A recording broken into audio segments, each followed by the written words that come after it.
ഞാൻ വരാം സാർ ആ തോട്ട് പ്രോസസ്സിനോട് ഡിസഗ്രി ചെയ്യുന്നുണ്ട്. സാർ ആ തോട്ട് പ്രോസസ്സിൽ എന്താ വെച്ചിട്ടുണ്ടെങ്കിൽ ഈ വന്ന എല്ലാ ഇൻവെസ്റ്റ്മെന്റ് ഫേംസ് സാർ ദുബായിലൊക്കെ നോക്കുമ്പോൾ ജർമ്മൻ ഹോസ്പിറ്റലൊക്കെ വരാറുണ്ട്.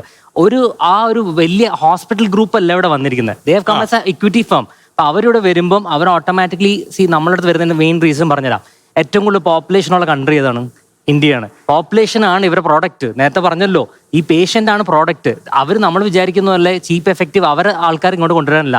അവിടുത്തെ ആൾക്കാർ ഓൾറെഡി ഇൻഷുറൻസിലേക്കാണ്, അവർ ഇൻഷുറൻസിലാണ്, അവരൊരിക്കലും ഇങ്ങോട്ടേക്ക് കൊണ്ടുവരില്ല. നമുക്ക് ചെയ്യാൻ പറ്റും, ഗവൺമെന്റിന് മെഡിക്കൽ ടൂറിസം വെച്ചിട്ട് ചെയ്യാൻ പറ്റും. പക്ഷെ ഒരു പ്ലാറ്റ്ഫോം ഇല്ല സർ. മെഡിക്കൽ ടൂറിസത്തിന് വേണ്ടിയിട്ട് കേരള ഗവൺമെന്റ് സൈഡിൽ നിന്ന് ഒരു പ്ലാറ്റ്ഫോം ഉണ്ടാക്കിയിട്ടില്ല. നമുക്കിപ്പോൾ ടർക്കി, നിങ്ങളെല്ലാം കണ്ടിട്ടുണ്ടോ? ടർക്കിയിൽ എല്ലാവരും ഹെയർ ട്രാൻസ്പ്ലാന്റ് ചെയ്യാൻ പോകുന്നുണ്ട്. എല്ലാവരും പോയിട്ട് ടർക്കിനെ കളിയാക്കും. ഏറ്റവും നല്ല ഭംഗിയായിട്ട് മുടി. ആരെങ്കിലും ടർക്കി പോയാൽ അടുത്ത ദിവസം പുതിയ മുടിയായിട്ട് തിരിച്ചിരുന്നു പറയും. ടർക്കിയിൽ അവർ ഒരു രീതിയിൽ ആഡ് കൊടുത്തിട്ടില്ല. സോഷ്യൽ മീഡിയയിൽ അവർ അത് തെളിയിച്ചെടുത്തിട്ട് അത് എങ്ങനെയാണ് സക്സസ് ആക്കി വെച്ചിട്ടുണ്ടെങ്കിൽ അവിടെയും അഫോർഡബിൾ ആണ്. അഫോർഡബിൾ ആൻഡ് അവൈലബിൾ കംപ്ലീറ്റ്ലി വിത്ത് എല്ലാ സിസ്റ്റമായിട്ട്.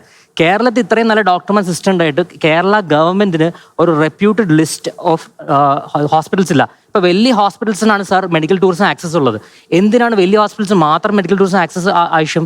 ചെറിയ ഹോസ്പിറ്റൽസിന് കൊടുക്കല്ലോ. സാർ പറഞ്ഞ പോലെ തന്നെ ഒരുപാട് ഈ സർജറീസിനൊന്നും വലിയ അഡ്വാൻസ് ടെക് ഒന്നും വേണ്ട നമുക്ക്. അതാണ് ഏറ്റവും കൂടുതൽ പ്രശ്നം വരുന്നത്.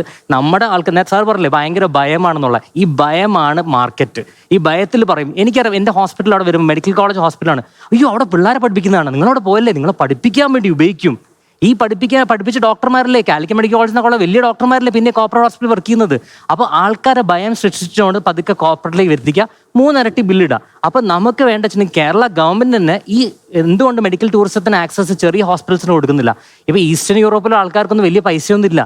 അവർക്ക് ഇവിടെ വന്ന് ചെയ്താൽ അവർക്ക് ഭയങ്കര അഫോർഡബിൾ ആവും. അപ്പം നമ്മൾ ആ മാർക്കറ്റ് നമ്മൾ ടാപ്പ് ചെയ്യുന്നില്ല, ഇവർ ടാപ്പ് ചെയ്യുന്നത് നമ്മളെയാണ് സർ. ഒരിക്കലും പുറത്തെ ആൾക്കാരോട് കൊണ്ടുവരുന്നില്ല. അനുപള്ളി, നിങ്ങൾ പിന്നെ ഈ രംഗത്ത് എനിക്ക് തോന്നുന്നത് നിങ്ങളെ വന്ന് ഏറ്റെടുക്കാൻ ഒരു കോർപ്പറേറ്റും തയ്യാറാകുമെന്ന് തോന്നുന്നില്ല. ആയുർവേദോ അതും വരും സർ, അതും വന്നിട്ടുണ്ട്.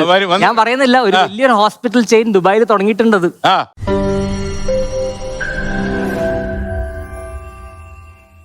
ലോകത്തെവിടെയായാലും ഏത് സമയത്തും 24 വാർത്തകളും ഓഗ്മെന്റഡ് റിയാലിറ്റി പാക്കേജുകളും എക്സ്പ്ലെയിനറുകളും വിശദമായി കാണാൻ ഞങ്ങളുടെ യൂട്യൂബ് ചാനൽ നിങ്ങൾക്ക് സബ്സ്ക്രൈബ് ചെയ്യാം.